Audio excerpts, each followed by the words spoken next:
அஸ்ஸலாமு அலைக்கும் வரஹ்மத்துல்லாஹி வபரகாத்துஹு. இறைவன் மிகப்பெரியவன். என்னை வளர்த்த புத்தகம் நாள் 8. இன்றைக்கு பார்க்கும் ஒரு அருமையான புத்தகம் நெஞ்சுக்கு நிம்மதி. மௌலவி நூஹ் மகளிர் எழுதியிருக்காங்க. 56 தலைப்புகளில் சின்ன சின்ன கட்டுரைகள் மிகப்பெரிய விஷயங்களை தாங்கி வந்து நிற்கிது. அதில் சிலவற்றை மட்டும் நான் அழுது படித்த சிலவற்றை நான் பகிர இருக்கிறேன். நம்ம எல்லாருமே நிம்மதிங்கிற ஒன்றுக்காக ஆசைப்படுறோம். சில பேர் நிம்மதியாக இருக்காங்க, நிறைய பேர் நிம்மதியாக இல்லை அப்படின்னு நினைக்கிறேன். ஏன்னா அவங்கவுங்களோட நிலைமைக்கு தக்கன அவங்கவுங்களுக்கு ஒரு பிரச்சனை இருக்குது. ஒரு வழக்கு சொல் உண்டு, அவனுக்கு தக்கன அவன் சக்திக்கு தக்கன அவனுக்கு பிரச்சனை இருக்கும் அப்படின்னு. நிம்மதியை தேடி ஓடிக்கொண்டு இருக்கக்கூடிய மனிதர்கள் எங்கே நிம்மதி, எங்கே நிம்மதி, அங்கே எனக்கு ஒரு இடம் வேண்டும் என்று எல்லோரும் நிம்மதியை தேடி ஓடுறாங்க. ஆனால் அந்த நிம்மதியோ எட்டாக்கனி போல மனிதர்களிடமிருந்து தூரமாகி கொண்டே செல்கிறது. கவலை, துக்கம், நெருக்கடி, கலக்கம், பயம், சடைவு, தனிமை, நம்பிக்கை துரோகம், இயலாமை என்று ஒவ்வொரு நாளும் மனிதன் முகம் கொடுக்கும் பிரச்சனைகள் ஏராளம். இதில் சிக்கி தவித்து நிம்மதியை தொலைத்து திருவிழாவில் தொலைந்து போன குழந்தையை தேடுவது போல் தொலைந்த நிம்மதியை தேடி ஓடுகிறான் மனிதன். ஒவ்வொரு வயசிலும் ஒரு விதமாக நிம்மதியை தேடுகிறான். மாணவனாக இருந்தா எப்படியாச்சும் 10th தாண்டிட்டா நிம்மதின்னு நினைக்கிறான். அப்புறம் கொஞ்ச நாள் போச்சுன்னா எப்படியாச்சும் 12th தாண்டிட்டா நிம்மதின்னு நினைக்கிறான். காலேஜில் நல்ல பிரிவு கிடைச்சா நிம்மதின்னு நினைக்கிறான். நல்ல வேலை கிடைச்சா தான் நிம்மதி, பிறகு திருமணம் முடிஞ்சா தான் நிம்மதி, பிறகு குழந்தை பெற்றால் தான் நிம்மதி, குழந்தைய நல்லா படிக்க வச்சா தான் நிம்மதி, பசங்களுக்கு கல்யாணம் பண்ணி வச்சா தான் நிம்மதி, வேற பிள்ளைகளுக்கு எதுவும் பண்ணி வச்சாதான் நிம்மதி.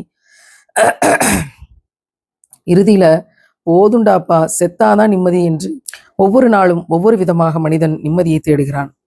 வாருங்கள், தொலைந்த நிம்மதியை கண்டெடுக்கலாம், அது எங்கே ஒளிந்திருக்கிறது என்பதை தெரிந்து கொள்ளலாம் அப்படிங்கிறது தான் இந்த புத்தகம் அப்படின்னு நூலாசிரியர் சொல்லியிருக்கார். ஒவ்வொரு நாளும் இறை தூதர் நபிகள் நாயம் ஸல்லல்லாஹு அலைஹி வஸல்லம் அவர்கள் இறைவனிடம் இப்படி கேட்டார்கள்: இறைவா, நிம்மதியான வாழ்வை உன்னிடம் நான் கேட்கிறேன். ஆமீன். நாங்களும் உன்னிடம் கேட்கிறோம், நிம்மதியான வாழ்வை உன்னிடமே கேட்கிறோம். இந்த பேர் ரொம்ப நீளமா இருக்கு, ஆனாலும் நான் படிக்கிறேன். ரஃபியா இப்னு கஃபுல் அஸ்லமி ரலியல்லாஹு அன்ஹு அவங்க சொல்றாங்க, இறைத்தூதர் நபிகள் நாயம் ஸல்லல்லாஹு அலைஹி வஸல்லம் அவர்களுக்கு பணிவிடம் செய்யும் பொறுப்பை நானாகவே முன்வந்து எடுத்துக்கொண்டேன். இரவு தொழுகையை நிறைவேற்றுவதற்காக நபிகள் நாயம் ஸல்லல்லாஹு அலைஹி வஸல்லம் அவர்களுக்கு தேவையானவற்றை தயார் செய்து வைப்பேன்.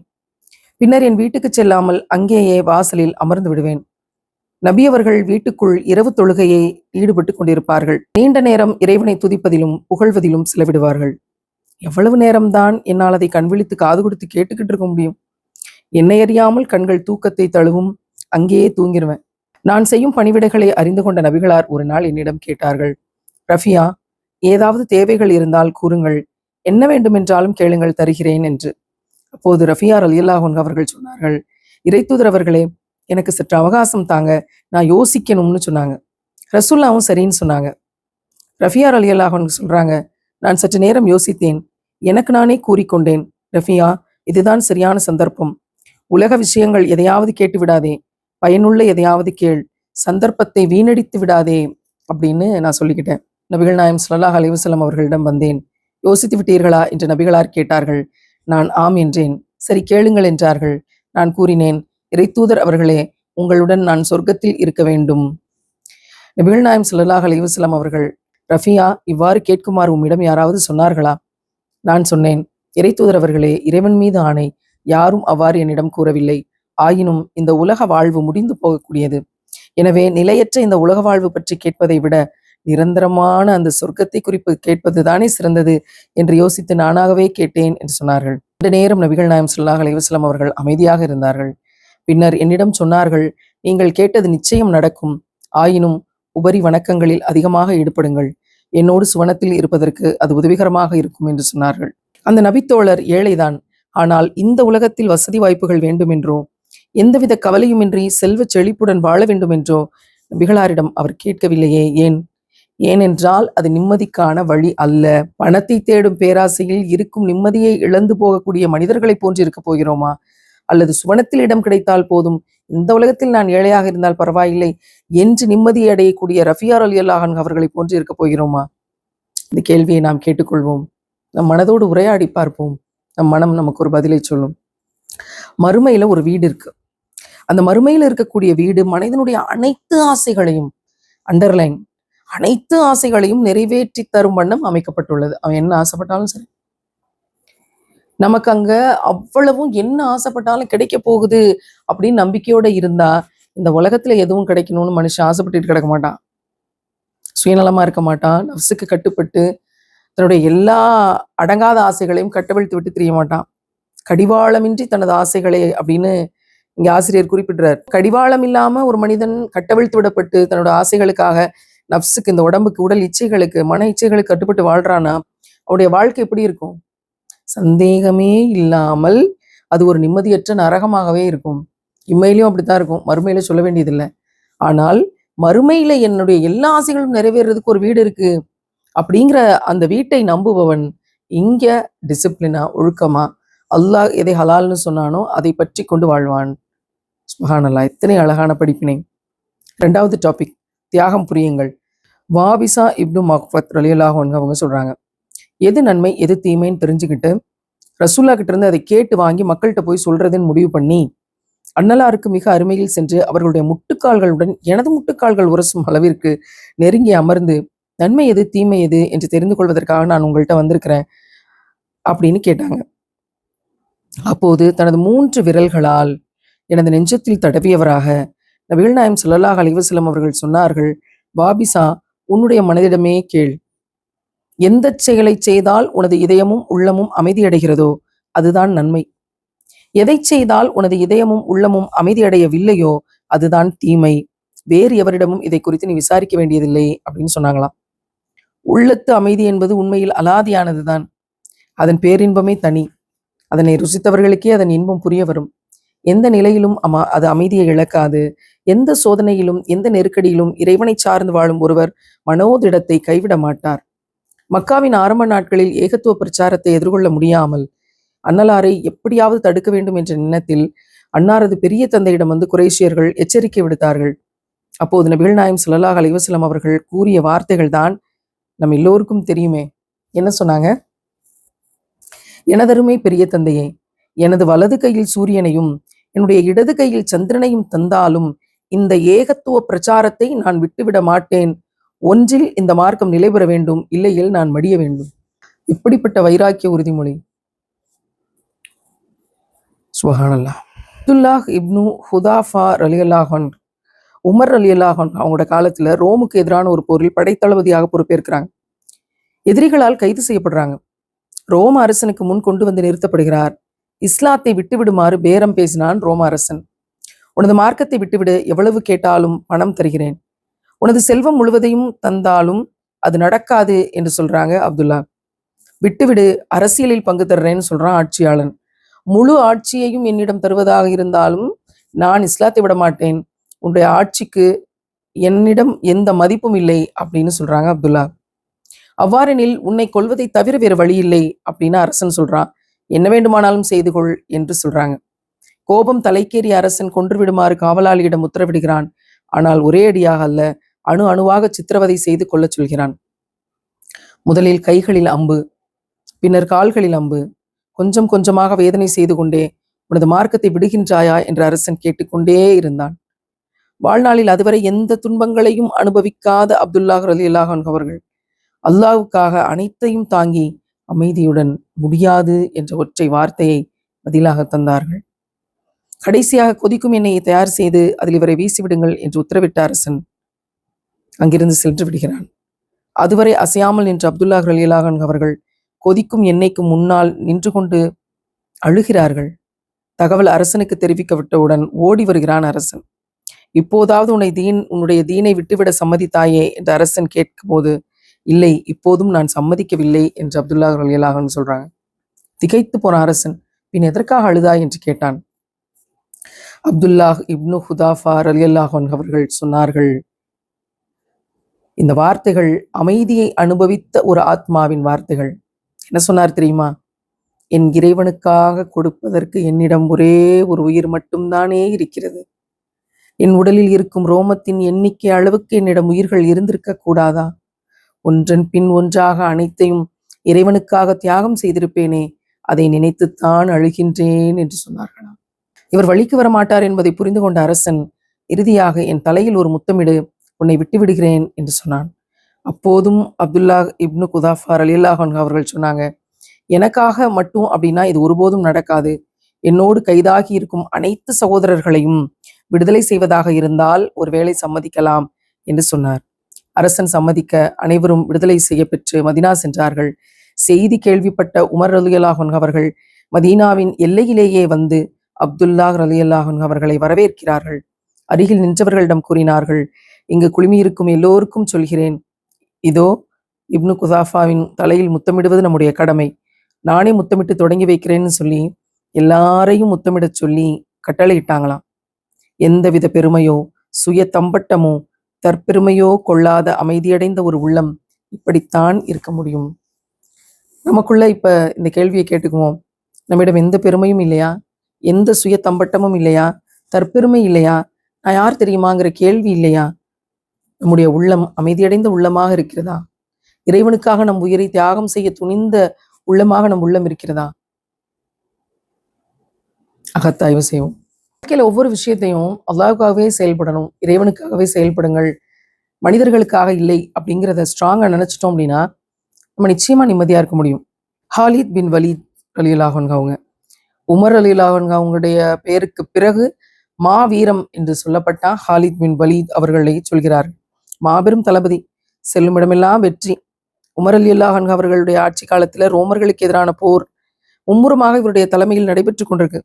திடீரென தளபதி பொறுப்பில் இருந்து இவரை நீக்கிவிட்டு அபு உபைதா இப்னுல் ஜர்ராஹ் ரலியல்லாஹு அன்ஹு அவர்களை நியமித்து உமர் ரலியல்லாஹு அன்ஹு அவர்களிடமிருந்து ஒரு ஓலை வருது. போர் வெற்றி பெறும் நிலை, தோல்வியும் இல்லை, இவரோ ஒரு தவறும் செய்யவில்லை, பின் ஏன் நீக்க வேண்டும்? அங்குதான் தலைமைக்கு கட்டுப்படும் பண்பாடும் இறைவனுக்காக என்ற உயர்ந்த எண்ணமும் வெளிப்படுகிறது.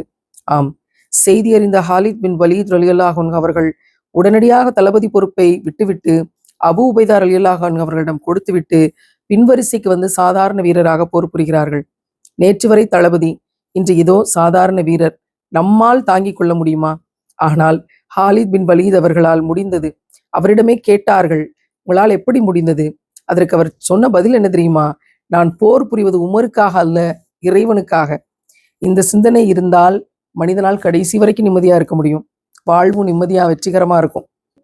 ஹசன் ரலியல்லாஹு அன்ஹு அவர்களுடைய பேரர் ஜைனுல் ஆபிதீன் ரலியல்லாஹு அன்ஹு அவங்க மதினாவில் ஏழைகளுக்கு தானே உணவு பண்டங்களை கொடுப்பதை வழக்கமாக கொண்டிருந்தார்கள்.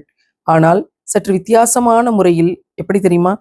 ஒவ்வொரு நாளும் அதிகாலையில் ஏழைகளின் வீட்டு திண்ணையில் உணவு பண்டங்கள் இருக்கும். யார் கொண்டு வந்து வைத்தது என்று எவராலும் கண்டுபிடிக்க முடியவில்லை. ஒன்றல்ல, இரண்டல்ல, 10 வருடங்கள். திடீரென ஒரு நாள் உணவு பண்டங்கள் இல்லை, ஒருவருக்கும் கிடைக்கவில்லை. அன்றுதான் ஜைனுலாபுதீன் ரலியல்லாஹு அன்ஹு அவர்கள் மரணம் அடைந்தார்கள். அவரது உடலை குளிப்பாட்டும் போது உணவு பண்டங்களை தூக்கியதால் தோள் புஜத்தில் ஏற்பட்டிருந்த வடுவை பார்த்தபோதுதான் மக்களுக்கு தெரிந்தது, இதுவரை மதினாவில் உணவு கொடுத்தது இவர்தான் என்று. பாருங்கள், எப்படியெல்லாம் மனிதர்கள் வாழ்ந்திருக்கிறார்கள். ஆகவே இறைவனுக்காக வாழ்வதாக உறுதி எடுத்துக் கொள்ளும் அதே வேளை அந்த எண்ணத்தை மென்மேலும் உறுதியுடன் செயல்படுத்தும் ஆற்றலை தருமாறு ஒவ்வொரு நாளும் இறைவனிடம் கேட்போம். சுபஹானல்லாஹ். இறைவனை நினைவு கூறுவதை அதிகரியுங்கள் என்று இறைவனே சொல்லித் தருகிறான். அத்தியாயம் 13 வசனம் 28.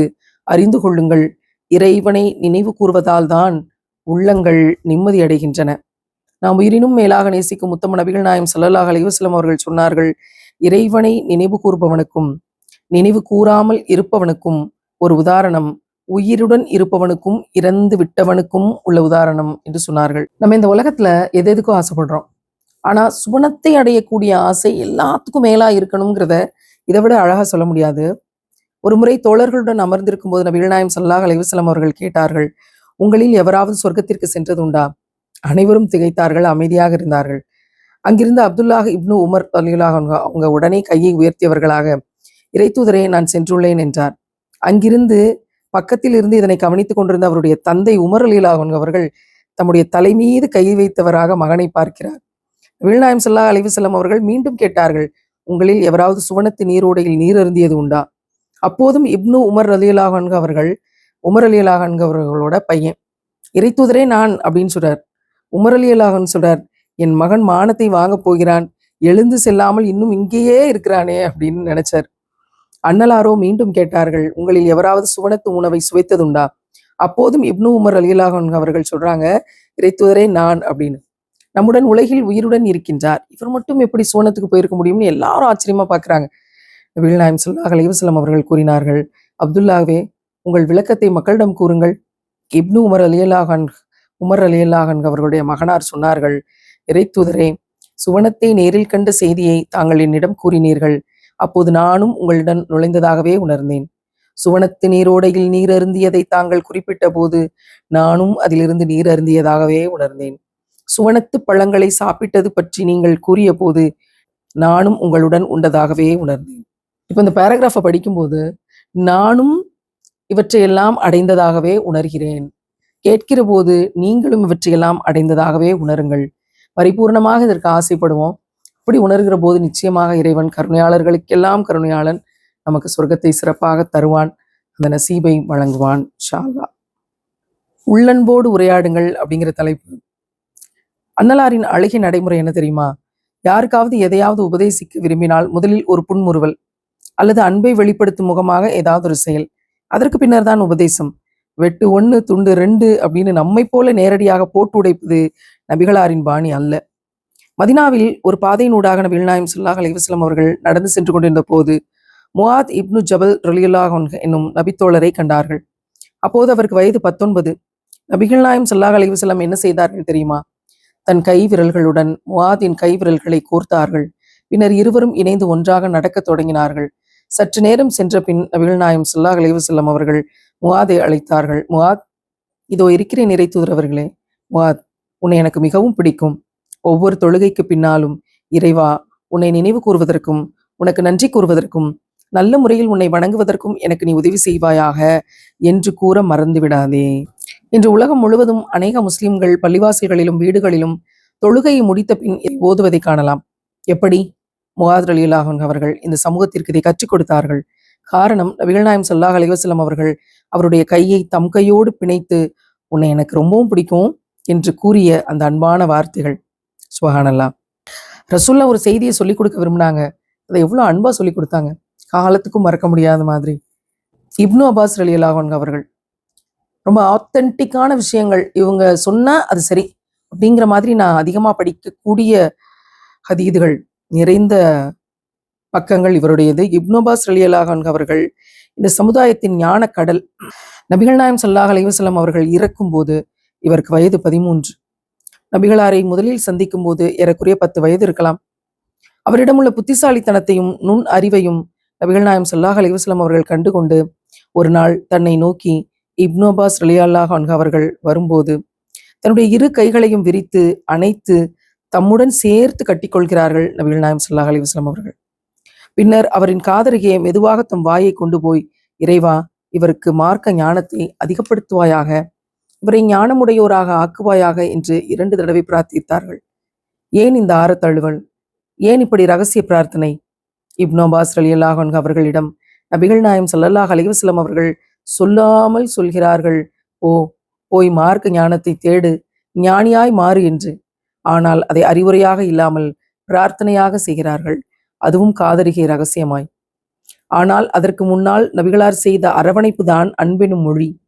பிற்காலத்தில் உண்மையிலேயே மிகப்பெரிய ஞானியாய் விளங்கினார் இப்னு அப்பாஸ் ரலியல்லாஹு அன்ஹு அவர்கள். கைகோர்த்து கொண்டு நடந்து செய்தியை சொல்லி இதை செய் என்று சொன்னதும், கைகளை நீட்டி அணைத்து இறுக கட்டி கொண்டு காதருகே ரகசியமாய் பிரார்த்தனை செய்து அன்பை வெளிப்படுத்தி இதை செய் என்று சொன்னதும் இத்தனை அழகான விஷயங்கள். ஊர் பிள்ளைகளை விடுங்க, நம்ம பிள்ளைகள்கிட்ட முதல்ல நம்ம இப்படி சொல்றோமாங்கிற கேள்வி. மனுஷனுக்கு எல்லாமே அவசரமும் கோபமா போய்கிட்டு இருக்கு. சொல்லுவோம், நம்ம பிள்ளைகள்கிட்டையும் கைகோர்த்து, சமூகத்தின் பிள்ளைகளிடமும் கைகோர்த்து, அடுத்த தலைமுறை பிள்ளைகளை ஆறத் தழுவி அன்போடு சொல்லுவோம், இதை செய்யுங்கள், ஞானியாய் மாறுங்கள் என்று. இவ்வளோ அழகான விஷயங்கள். சுப்ஹானல்லாஹ். நிபந்தனையற்ற அன்பு செலுத்துங்கள், இது டாபிக். அனஸ் ரலியல்லாஹு அன்ஹு அறிவிக்கிறாங்க, நாங்கள் நபிகள் நாயகம் ஸல்லல்லாஹு அலைஹி வஸல்லம் அவர்களோடு அமர்ந்திருந்தோம். அப்போது அந்த பக்கமாக ஒருத்தர் வந்தார். எங்களோடு இருந்த ஒருவர் நபிகள் நாயகம் ஸல்லல்லாஹு அலைஹி வஸல்லம் அவங்ககிட்ட சொன்னாங்க, இறைத்தூதர் அவர்களே, இதோ செல்கின்றாரே, இவரை எனக்கு மிகவும் பிடிக்கும். உடனே நபிகளார் சொன்னாங்க, அப்படின்னா உடனே எந்திரிச்சு போய் அதை அவர்கிட்ட சொல்லுங்க அப்படின்னு. அவரும் எழுந்து சென்று அவரிடம், இறைவனுக்காக உங்களை நான் அதிகம் நேசிக்கிறேன் என்று சொன்னார். அந்த நபரும், இறைவனுக்காக எனக்கும் உங்களை பிடிக்கும் என்று சொன்னார். பிறரிடம் அன்பை வெளிப்படுத்துமாறு நபிகளார் கூறியதுடன் மட்டுமல்ல, தானே அவ்வாறே வாழ்ந்து காட்டினார்கள். தன்னுடைய மனைவி கதீஜா ரலியல்லாஹு அன்ஹா அவர்கள் மரணித்து பல வருடங்கள் கடந்த பின்னரும் மனைவியை எவ்வளவு தூரம் நேசித்துள்ளார்கள் என்பதை வெளிப்படுத்தும் போது இப்படி சொல்வார்கள், கதீஜாவின் நேசம் இறைவன் எனக்கு தந்த ஓர் அருள். சுப்ஹானல்லாஹ். மனைவியை நேசிப்பதை கூட வெளிப்படுத்த தயங்கும் காலத்தில் நாம் வாழ்ந்து கொண்டிருக்கிறோம் என்பதுதான் வேதனை. இறந்து போன தன்னுடைய மனைவியிடம் ஒரு தடவை கூட நான் மனம் விட்டு பேசலையே, அன்பாக நடந்து கொள்ளலையே, அவளை நான் நேசிப்பதாக சொல்லவே இல்லையே, இறந்த பின் காலம் கடந்து விட்டதே என்று குமுறிய ஒரு அரசியல் தலைவருடைய கண்ணீர் கடிதத்தை சமீபத்தில் படிக்க நேர்ந்தது. அக்கடிதத்தில் என்னை போன்று யாரும் எடுக்க வேண்டாம் என்று வேண்டுகோள் வேறு இருந்தது. படித்து முடித்ததும் வியப்பாகத்தான் இருந்தது. ஏன் இப்படி? மனைவியிடம் கூட அன்பை வெளிப்படுத்த முடியாதவர்கள் வேறு யாரிடம்தான் அன்பை வெளிப்படுத்தி இருப்பார்கள்? உலகில் என்ன நிம்மதியை அடைந்திருப்பார்கள்? இந்த கேள்வி இன்னைக்கு எல்லா கணவன்மார்களுக்குமானது. மனைவியிடம் நான் உன்னை நேசிக்கிறேன்னு சொல்றாங்களா? அன்பான வார்த்தைகளை பயன்படுத்துறாங்களா? இல்ல நடிக்கிறாங்களா? நடிக்கவாது செய்றாங்களா? இந்த கேள்விகள் எல்லாம் எங்களுக்கு வருதே. பிரச்சனைகளுக்கான பேப்பர்ஸ், உதவி கேட்டு வரக்கூடிய கைவிடப்பட்ட பெண்கள். இந்த கேள்வியை அவர்களின் சார்பாக இந்த மன்றத்தில் முன்வைக்கிறேன். எனக்கு ரொம்ப பிடிச்ச டாபிக், உதவும் கரங்களாக மாறுங்கள். நபிகள் நாயகம் ஸல்லல்லாஹு அலைஹி வஸல்லம் அவர்கள் சொன்னார்கள், நம்பிக்கையாளர்களுக்கு அவர்களின் உயிர்களை விட நானே முன்னுரிமை பெற்றவன். ஆகவே நம்பிக்கையாளர்களில் யாராவது வாங்கிய கடனை அடைக்க முடியாமல் மரணமடைந்தால் அதனை அடைக்கும் பொறுப்பு என்னுடையது. ஆதரவற்ற நிலையில் எவராவது விடப்பட்டால் அவர்கள் என்னிடம் வரட்டும், நானே அவர்களுக்கு பொறுப்புதாரி. இந்த வார்த்தையை படிக்கும்போது கண்ணீரை தடுக்க முடியல. நாங்களும் இந்த வீதியில் ஒரு நாள் ஆதரவற்று விடப்பட்டோம் இஸ்லாத்தை ஏற்றுக்கொண்ட பிறகு. ஆனால் நாங்கள் போய் பார்க்கறதுக்கோ எங்களுக்கு ஆதரவு தர்றதுக்கோ இந்த உலகத்துல ரசூல்லாவை நேரடியா பார்க்க முடியல. ஆனால் அவர்களுடைய தியாக வாழ்க்கையை பிடித்து கொண்டு நாங்கள் கடந்து வந்தோம். எத்தனையோ சகோதர சகோதரிகள் எங்களுக்கு பொறுப்பை ஏற்றார்கள். அவங்களுக்காக எல்லாத்துக்காகவும் துவா செய்கிற இந்த தருணத்துல இப்படி ரசூல்லா சொல்லியிருக்காங்க கஷ்டப்படுற ஆதரவற்ற முஹ்மீன்களை பற்றி. சத்தியத்தை தேடி பாரசீக நாட்டிலிருந்து புறப்பட்ட சல்மான் ரலியல்லாஹு அன்ஹு அவர்கள் அரேபிய மண்ணில் அடிமையாக விற்கப்படுகிறார். மதினத்து யூதன் ஒருவனிடம் கொத்தடிமையாக காலம் கடத்துகிறார். நபிகளாரை குறித்து ஏற்கனவே தெரிந்து வைத்திருந்த சல்மான் ரலியல்லாஹு அன்ஹு அவர்கள் நபிகளாரின் மதீனத்து வருகை அறிந்து கொண்டு அவர்களை காண ஓடோடி வர்றாங்க. எந்த இறை தூதரை நேரில் சந்திக்க வேண்டும் என்று இத்தனை நாட்களும் துடியாய் துடித்தாரோ, தாங்க முடியாத இன்னல்களை தாங்கி கொண்டாரோ, அந்த இறை தூதருக்கு முன்னால் கண்ணில் கண்ணீரோடு அமர்கிறார் சல்மான் ரலியல்லாஹு அன்ஹு அவர்கள். இஸ்லாத்தை ஏற்றுக்கொள்கிறார். தான் இஸ்லாத்தை ஏற்ற விபரத்தை தன்னுடைய எஜமானிடம் கூறும்போது கடுமையான கோபம், கடுமையான சிரமங்கள் கொடுக்குறாங்க. மதீனத்து வீதிகளில் சுதந்திரமாக எல்லாரும் உலா வரும்போது சல்மான் அவர்கள் கொத்தடிமையாய் யூதனின் வதைச்சிறைக்குள் அவதிப்பட்டார்கள். ஒரு நாள் சல்மான் ரலியல்லாஹு அன்ஹு அவர்களிடம் நபிகள் நாயகம் ஸல்லல்லாஹு அலைஹி வஸல்லம் அவர்கள் சொன்னாங்க, சல்மான், விடுதலை பத்திரம் எழுதுங்கள், உமது எஜமானன் கேட்கும் தொகையை கொடுத்து விடலாம். எஜமானிடம் விவரம் கூறிய போது 40 ஊக்கிய தங்கம் மற்றும் 300 பேரித்த மரங்கள் தரணும். மரங்களை, அந்த கன்றுகளை நட்டு பராமரிக்க வேண்டும். ஒன்று கூட பழுதாகாமல் அனைத்து கன்றுகளும் வளர வேண்டும். பிறகுதான் முழுமையான விடுதலை. இதுதான் நிபந்தனைன்னு சொல்றான் அந்த யூதன். நிபந்தனைகளை கேட்ட நபிகள் நாயகம் ஸல்லல்லாஹு அலைஹி வஸல்லம் அவர்கள் தோழர்களிடம் சொன்னார்கள், உங்கள் சகோதரருக்கு உதவுங்கள். ஒவ்வொரு தோழரும் தோட்டங்கள்ல இருந்து பேரித்த கன்றுகளை கொண்டு வர்றாங்க. நபிகள் நாயகம் ஸல்லல்லாஹு அலைஹி வஸல்லம் சொன்னார்கள், சல்மான், தோண்டப்படும் குழிகளில் இவற்றை நானே என் கையால் நடுகிறேன். சுப்ஹானல்லாஹ். சல்மான் ரலியல்லாஹு அன்ஹு அவர்கள் குழி தோண்ட, தோழர்கள் உதவி செய்ய, ஒவ்வொரு கன்றாக நபிகளார் தம்முடைய கைகளால் நட ஆரம்பித்தார்கள். எதுவும் பழுதாகாமல் எல்லாமே செழிப்பா வளரத் தொடங்கியது. சொல்லவும் வேண்டுமா? எப்பேற்பட்ட கை! வெளிச்சத்தின் கை, கருணையின் கை, பாசத்தின் கை, தியாகத்தின் கை, அன்பின் கை, உம்மத்துக்களுக்கு நலவை நாடி கண்ணீர் சிந்திய உள்ளத்தின் கை. சொல்லவும் வேண்டுமா? கன்றுகள் செழித்து வளர்ந்தன. மற்றொரு நிபந்தனையான தங்கத்திற்கு சல்மான் ரலியல்லாஹு அன்ஹு அவர்கள் என்ன செய்வார்? அந்த நாளும் வந்தது. நபிகளார் ஒரு போரில் தனக்கு பங்காக கிடைத்த முழு தொகையையும் சல்மான் அவர்களிடம் கொடுத்து விடுதலை பெறுமாறு கூறினார். விடுதலை பெற்ற சல்மான் ரலியல்லாஹு அன்ஹு அவர்கள் தன்னுடைய இறுதி மூச்சு வரை இறை தூதர் நபிகள் நாயகம் ஸல்லல்லாஹு அலைஹி வஸல்லம் அவர்களுடையே இருந்தார்கள். நிம்மதியை நிரந்தரமாக பெறுவதற்கு நபிகளார் நமக்கு காட்டிய மாபெரும் வழிகாட்டல் இது. தானாக தேடி போய் உதவி செய்யாட்டி கூட கிடைக்கும் சந்தர்ப்பங்களின் போது, கண்ணால் பார்ப்போம், கிடைக்கக்கூடிய சந்தர்ப்பங்களின் போது ஏழைகளுக்கு உதவ வேண்டும் இந்த எண்ணம் இருந்தாலே போதும், நமக்கு நிம்மதி வசப்படும். உதவும் கரங்களாக மாற்றுங்கள். ஒரு நாள் மதியான நேரம் ஒரு குறிப்பிட்ட மக்கள் நபிகளார்ட்ட ஏழ்மை நிலையிலிருந்து அவங்களோட கோலத்தை பார்த்தாலே கஷ்டமா இருந்துச்சு. ரசூல்லாட்ட உதவி கேட்டாங்க. முழுமையான ஆடைகள் இல்லை, கிட்டத்தட்ட அரை நிர்வாண நிலையில இருந்தாங்க. இந்த நிலைமையை பார்த்த நபிகள் நாயகம் ஸல்லல்லாஹு அலைஹி வஸல்லம் அவர்கள் தாங்க முடியாத துன்பம் கொண்டாங்க. தோழர் பிலால் ரலியல்லாஹு அன்ஹு அவர்களிடம் தொழுகைக்கான அழைப்பொலி கொடுக்குமாறு சொன்னாங்க. அதற்கு பிறகு மக்கள் கூடின பிறகு அங்கு ஒரு உரை நிகழ்த்தினார்கள். அந்த உரை கல் நெஞ்சையும் கரைக்கக்கூடியதாக இருந்தது. அந்த உரையில் ரசூல்லா சொன்னாங்க, இந்த மக்களுக்கு உதவி செய்யுங்கள். மனிதர்களாகி நீங்கள் அனைவரும் ஒரே ஆன்மாவிலிருந்து படைக்கப்பட்டவர்கள். ஆகவே நீங்கள் செய்யும் அனைத்து உதவிகளும் மறுமைக்கான உங்களுடைய சேமிப்பு. திருக்குரான்ல அத்தியாயம் 4 வசனம் 1, அத்தியாயம் 59 வசனம் 18 ஆகிய வசனங்களை ஓதி தனது உரையை தொடர்ந்தார்கள். ஒவ்வொருவரும் தங்களால் இயன்ற அளவுக்கு காசு, பணம், ஆடைகள், கோதுமை, பார்லி எல்லாவற்றையும் தர்மம் செய்யுமாறு நபிகள் நாயகம் ஸல்லல்லாஹு அலைஹி வஸல்லம் அவர்கள் பணித்தார்கள். பேரித்தம்பளத்தின் ஒரு துண்டையாவது தர்மம் செய்யுங்கள், இவர்களுக்கு உதவுங்கள் என்று சொன்னார்கள். உரை முடிந்ததும் ஒவ்வொரு தோழரும் தங்களுடைய வீட்டுக்கு வேகமாய் சென்று தங்களிடம் இருந்த உணவுப் பொருட்களையும் ஆடைகளையும் கொண்டு வந்து மஸ்ஜிதுன் நபவி என்னும் மதீனத்து பள்ளிவாசலில் குவிக்க தொடங்கினார்கள். அதை பார்த்த நபிகளாரின் முகம் கவலை மாறி அகலவனாய் ஒளிர்ந்தது. அந்த பொருட்கள் மூலம் அந்த கஷ்டப்பட்ட மக்களுக்கு முழுமையான உதவிகள் கிடைச்சது. ஏழை எளியோருக்கு உணவளிக்குமாறும் உதவிகள் செய்ய தூண்டுமாறும் சொல்வது வெறுமனை நிம்மதி பெறுவதற்கு மட்டுமல்ல, நரக நெருப்பிலிருந்தும் காப்பாற்றப்படுவதற்கும் என்பது இங்கு எத்தனை பெரிய படிப்பினை. அத்தியாயம் 69 வசனம் 34 அல்லாஹ் சொல்றான், ஏழை எளியோருக்கு உணவளிக்கும்படி தூண்டாமலும் இருந்தான் நரகத்தை சேர்ந்தவன். ஏழைகளுக்கு உணவு கொடுப்போம், உணவு கொடுக்க சொல்லி தூண்டுவோம் என்ற குர்ஆனுடைய மந்திரத்தை கையில் எடுத்து இந்த 4 வருடமாக பசியாற்றுவோம் திட்டத்தை செயல்படுத்தி கொண்டிருக்கிறோம்.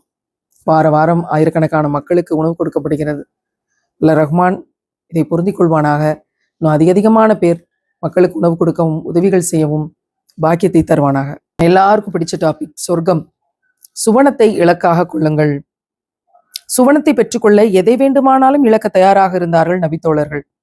நாமோ உலக இன்பங்களை பெற மட்டும் எதையும் இழக்க தயாராக இருக்கிறோம். ஆயினும் மறுமை சுவனமும் வேண்டும், இங்கு நிம்மதியும் வேண்டும் என்று விரும்புகிறோம். ஒன்றை இழந்தால் மட்டும்தான் மற்றொன்றை பெற முடியும் என்ற அடிப்படை விஷயத்தை கூட மறந்து வாழ்கிறோம். இங்கே எதையாவது இழந்தாதான் மறுமையில பெற முடியுங்கிறது அசைக்க முடியாத ஃபார்முலாவா இருக்கு பார்த்தீங்களா? சுபஹானல்லாஹ். இந்த டெக்னிக்கை தெரிஞ்சதுனாலதான் நபித்தோழர்கள் இம்மையில எதையும் இழப்போம், இப்படியாவது மறுமையில சொர்க்கத்தை அடைஞ்சிருவோம்னு காத்திருந்தாங்க. இதுல ஒருத்தவங்க தான் சுஹைப் அர் ரூமி ரலியல்லாஹு அன்ஹு. அவங்க ஏழையான நபித்தோழர், ரோம் தேசத்தை சேர்ந்தவர்கள். மக்காவுக்கு வியாபாரம் செஞ்சு பெரிய செல்வந்தர் ஆயிட்டாங்க. இஸ்லாத்தை ஏற்றாங்க. வியாபாரம் செல்வச் செழிப்போடு நடைபெற்று கொண்டிருக்கும் போது ஹிஜ்ரத் செஞ்சு நாடு துரத்தல் நடைபெறுகிறது. சம்பாதித்த மொத்த செல்வத்தையும் எடுத்துக்கொண்டு மதினாவுக்கு புறப்பட தயாராகிறார். செல்வத்தின் மதிப்பு எவ்வளவு அப்படின்னு தெரியல, ஆனால் அவற்றை சுமக்க 15 ஒட்டகங்கள் தேவைப்பட்டது. சுஹைப் ரலியல்லாஹு அன்ஹு அவங்க மதினாவுக்கு புறப்படுறாங்க அப்படிங்கிற செய்தி மக்கத்து குறைஷிகளுக்கு தெரிய வந்த போது எல்லாரும் பின்னாடி அவரை போக விடாம தடுத்தாங்க. தடுத்துட்டு என்ன சொன்னாங்கன்னா, இவ்வளவு நாள் நீங்க சம்பாரிச்ச எல்லா சொத்தையும் இங்க விட்டுட்டு நீங்க போறதுன்னா போகலாம், அப்படி இல்லைன்னா உங்களை போக விட முடியாது, அனுமதி இல்லைன்னு சொல்றாங்க. அப்ப யோசிக்கிறாங்க. யோசிச்சுட்டு சுஹைப் ரலியல்லாஹு அன்ஹு சொல்றாங்க, அப்ப என்னோட எல்லா செல்வத்தையும் கொடுத்துட்டா என்னை விட்டுருவீங்களா அப்படின்னு. ஆமா விட்டுருவோம் அப்படின்னோடனே 15 ஒட்டகங்களில் இருந்த அத்தனை செல்வங்களையும் விட்டுவிட்டு, இத்தனை ஆண்டுகளாய் சம்பாதித்த அத்தனை சொத்துக்களையும் செல்வங்களையும் விட்டுவிட்டு கிளம்ப தயாராகிறாங்க. அப்போது போக முடியாதுங்கிறாங்க குறைஷிகள். ஏன்னு கேட்கும்போது, ஒட்டகத்தை எடுத்துட்டு போறீங்க, இந்த ஒட்டகமும் இங்க சம்பாரிச்ச சொத்து தானே, அதையும் விட்டுட்டு போங்க. ஒட்டகத்தையும் விட்டு கிளம்புகிறார். போக முடியாது என்று தடுக்கிறார்கள். ஏன்? நீங்க போட்டிருக்க விலை உயர்ந்த ஆடை, அதுவும் இங்க சம்பாரிச்சது தானே. ஆடையையும் துறந்து விட்டு மதினமா நகர் நோக்கி ஹிஜ்ரத் செய்கிறார்கள் சுஹைப் ரலியல்லாஹு அன்ஹு அவர்கள். பெரிய செல்வந்தராக மக்காவில் இருந்தவங்க அணிந்திருந்த ஆடையை கூட துறந்து விட்டு 5 நிமிட நேரத்தில் அனைத்தையும் இழந்து, ஐயோ இழந்து விட்டோமே என்ற எந்தவித கவலையும் இன்றி இறை தூதர் நபிகள் நாயகம் ஸல்லல்லாஹு அலைஹி வஸல்லம் அவர்களை சந்திக்க செல்கிறோம் என்ற ஆசையில் உதடுகளில் புன்னகையை தேக்கியவராக மதினாவை நோக்கி வேகமாக நடக்கிறார். அவருடைய காலடிகள் மட்டுமே மதினாவை நோக்கியதாக இருந்தது, ஆனால் சிந்தனையெல்லாம் சுவனத்தை அடைவதாக இருந்தது. என்ன பரிசு கிடைத்தது தெரியுமா இந்த தியாகத்திற்கு? மதினாவின் எல்லையை அடைந்ததும் அங்கே அவரை வரவேற்க இறை தூதர் நபிகள் நாயகம் ஸல்லல்லாஹு அலைஹி வஸல்லம் அவர்கள் புன்னகையோடு காத்து நின்றார்கள். இந்த செய்தியை படிப்பதற்கும் மனக்கண்ணால் பார்ப்பதற்கும் ரசூலின் புன்னகையோடு கூடிய அந்த வரவேற்பை உள்ளத்தால் உணர்வதற்கும் என்ன தவம் செய்தோம். யா அல்லாஹ், எங்களுக்கு உண்மையிலேயே இந்த பெரும் பாக்கியத்தை நீ தந்தருள்வாயாக. ஆமீன். அப்படி வரவேற்று நிற்கிறாங்க நபிகள் நாயகம் ஸல்லல்லாஹு அலைஹி வஸல்லம் அவர்கள். சுஹைப் வெற்றிகரமான வியாபாரம், லாபகரமான வணிகம் என்று சொல்லி உற்சாகம் ஊட்டினார்கள். சுஹைப் ரலியல்லாஹு அன்ஹு அவர்கள் எல்லாத்தையும் இழந்து விட்டு வந்திருக்கிறார்கள். வாழ்நாள் முழுவதும் சம்பாதித்த செல்வத்தை, நம்மோட பாஷையில சொல்லணும்னா அனைத்தையும் இழந்து ஓட்டாண்டியாக நிற்கிறாங்க. ஆனால் நபிகளார் என்ன சொன்னார்கள்? லாபகரமான வியாபாரம் என்று சொல்கிறாங்கன்னா, வியாபாரத்தின் மூலம் சுஹைப் ரலியல்லாஹு அன்ஹு அவர்கள் எதை விற்றார், எதை வாங்கினார்? ஆம், தனது முழு சொத்தையும் கொடுத்து அவர் சுவனத்தை வாங்கிவிட்டார். அதைத்தான் வெற்றிகரமான வியாபாரம் என்று நபிகள் நாயகம் ஸல்லல்லாஹு அலைஹி வஸல்லம் அவர்கள் சொன்னார்கள். இந்த சிந்தனை தெளிவு நம்மிடம் இருந்தால் ஒருபோதும் நிம்மதியை இழக்க மாட்டோம். இழந்தது இறைவனுக்காக என்றால் அதைவிட சிறந்த ஒன்றை அதே இறைவன் தருவான் என்ற உறுதி இருந்தால் எது வந்த போதும் ஒருபோதும் கலங்க மாட்டோம். இன்ஷா அல்லாஹ். இன்னொரு அழகான சம்பவம் சொல்லப்படுது. ரசூல்லா மக்கால இருந்து மதினாவுக்கு வரணும். இப்படி மதினாவுக்கு வரும்போது ஒரு உத்தரவாதம் அந்த மக்கள்கிட்ட கேட்கப்படுது. என்ன உத்தரவாதம் அப்படின்னா, அல்லாஹ்வின் தூதர் நபிகள் நாயகம் ஸல்லல்லாஹு அலைஹி வஸல்லம் அவங்க சொல்றாங்க, சுகத்திலும் சோகத்திலும் என் பேச்சுக்கு நீங்கள் கட்டுப்படணும். சிரமத்திலும் இலகுவிலும் இறைப்பாதையில் செலவு செய்யணும். நன்மையை ஏவி தீமையை தடுக்கணும். யாருடைய பழிச்சொல்லுக்கும் செவிசாய்க்காமல் இறைவனுக்காக மட்டுமே பணி செய்யணும். உங்கள் உயிர்களையும் உடைமைகளையும் எதிரிகளிடமிருந்து எப்படி காப்பாற்றுவீர்களோ அப்படியே எங்களையும் காப்பாற்ற வேண்டும். கேட்பதற்கு லேசா தோன்றினாலும் மிகவும் கடினமான நிபந்தனைகள். ஆனாலும் அன்சாரிகள் இதை குறித்து கவலைப்படவில்லை. அவர்களுடைய கவலையெல்லாம் இந்த நிபந்தனைகளுக்கு கட்டுப்பட்டால் எங்களுக்கு என்ன கிடைக்கும் என்பதுதான்.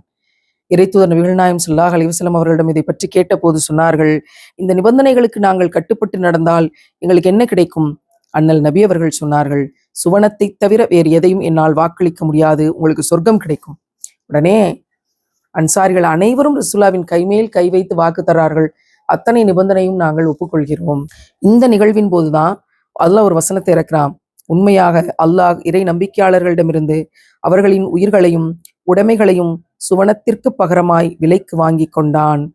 இன்னல்லாஹ அஷ்தரா மினல் முஃமினீன அன்ஃபுஸஹும் வ அம்வாலஹும் பிஅன்ன லகுமுல் ஜன்னah. சுப்ஹானல்லாஹ். வாழ்க்கையோட பாதையவே மாத்தி அந்த மதீனத்து பள்ளிவாசல் மஸ்ஜிது நபவியில நின்று அழுது கேட்டபோது, குர்ஆனை திறந்தபோது இறைவன் இந்த வசனத்தை எனக்கு தந்தான்.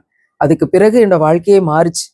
இந்த வசனம் எனக்கு கிடைத்த பிறகு, எனக்கு கிடைப்பதற்கு முன் அப்படின்னு என்னோட வாழ்க்கையை ரெண்டா பிரிக்கலாம்.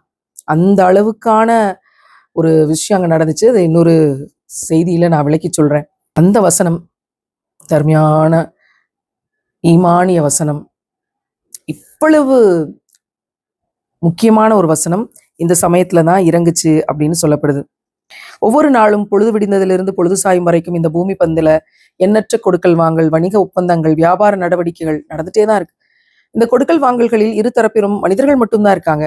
ஆனால் அன்சாரிகள் இங்கு செஞ்ச ஒப்பந்தம் மனிதர்களிடையே நடந்த ஒப்பந்தம் இல்லை, அல்லாவுக்கும் அன்சாரிகளுக்கும் இடையே ஒப்பந்தத்தை நடத்தி கொண்டார்கள். படைத்தவனுக்கும் படைப்புகளுக்கும் இடையே ஒப்பந்தத்தை நடத்தி கொண்டார்கள். ஒப்பற்ற ஒப்பந்தமாக இது நடந்தது.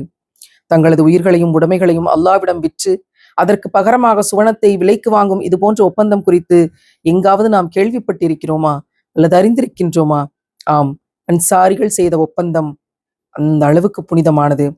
இந்த ஒப்பந்தம் நமக்கு சொல்லும் ஒரே செய்தி இதுதான்: யார் அல்லாஹ்வுடன் இவ்வாறு ஒப்பந்தம் செய்கின்றாரோ, மேலும் அதற்கேற்ப செயலாற்றுகின்றாரோ, அவருக்கு மகத்தான கூலியும் வானம் பூமி அளவுக்கு விசாலமான சுவனமும் உண்டு. இந்த நற்செய்தி தரும் நிம்மதியை விட வேறெந்த செய்தி நமக்கு நிம்மதியை தர முடியும்? இன்ஷா அல்லாஹ் நம்முடைய நெஞ்சுக்கும் நிம்மதி கிடைக்கட்டும்.